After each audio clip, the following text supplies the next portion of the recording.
Hey everybody, welcome to Intentionally Fit. This is Heather, and today we're going to talk about meal planning.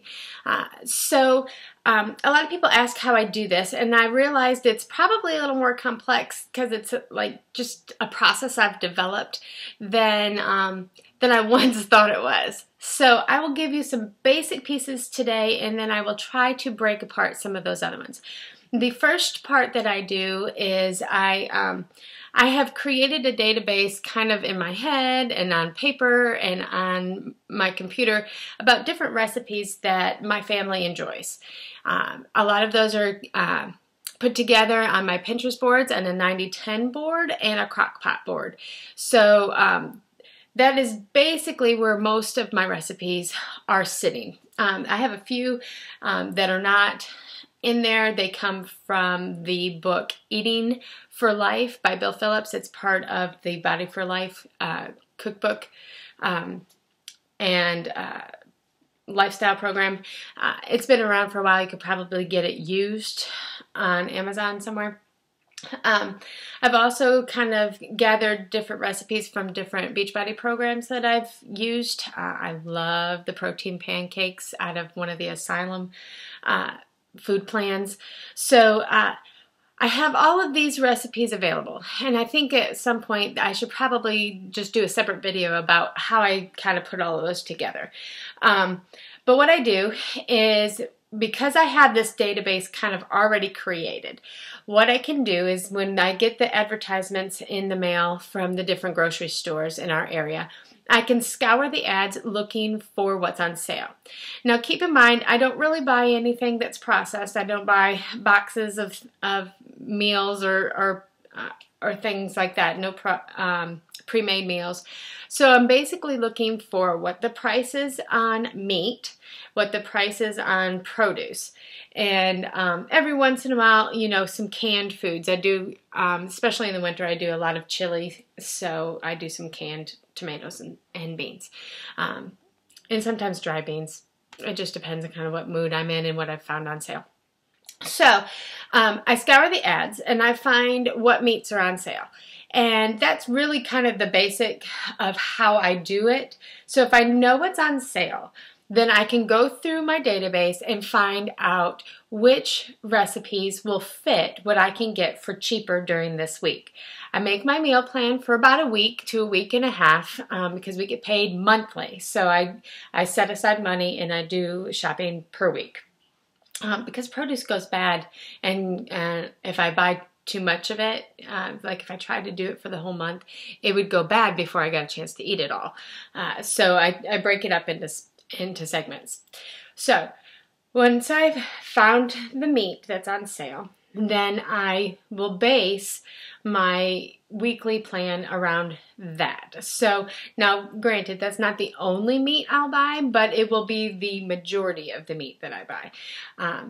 Or if I happen to go to the grocery store and they have just marked down things like for due dates, as long as that the due date is not the exact day that I have it, then I'll pick up those and then I'll prep them that night or the next morning instead of letting them sit. They need to be prepped and then put in the freezer, or prepped and put right in the crock pot or the oven. That way it eliminates wasting. So I go for the sale meat, base my week around what I can find for sale, and then I make a loose plan out of those recipes. Most of those days I try to double the amount of meat so that I can use the leftovers for the next day or for my husband's lunch. And so that kind of makes it a little more simple. So if I double the meat portion in the crock pot, then I know that I'll have enough for leftovers for the next day or two, depending on what the size of the meal is. We have 4 people in our family, and I have a teenage boy, so I have to kind of up it anyway because, I mean, he has hollow legs. And so I do the meat that's on sale. I go back into my list of recipes that I already have, and I find what I can use that works around that. And I try to find recipes that have similar ingredients. Let's say it calls for green peppers and onions. So I want to find 2 or 3 recipes that actually have green peppers or onions in them, so then I can split them up between the 3 meals, and I don't buy too much of one vegetable that I'll only use for one recipe and then the rest goes bad.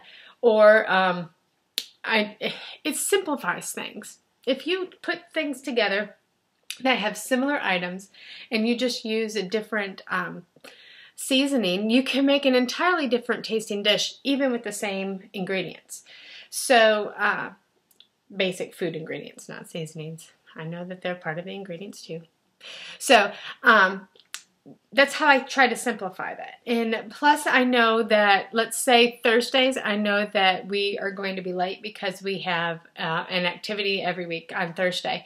So I know that Thursday has to be a crock-pot day. So I throw everything into the crock-pot that day. And so when I'm meal planning, I find something that I can put in the crock-pot for at least that one day.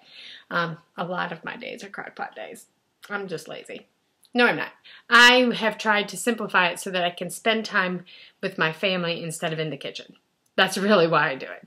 So, scour the ads, find what is on sale, base my recipes around that loosely because I don't want to get locked into something. That's kind of like always having a plan B. That's all that is. And then I go to the store and I pick up the things, and if they are crock-pot meals, I prep them on Fridays most of the time. And I come home and I peel the carrots and cut them up and then put them in boxes and stuff. But those are all things that we can talk about again. So those are the basic pieces. I don't know if that makes any sense to you. Let me know if that I raised more questions than I gave answers. But that's kind of how I started. I'll talk about creating your own database of recipes in a different video. So I hope you're having a great day. Let me know if you need any help. I'd be glad to.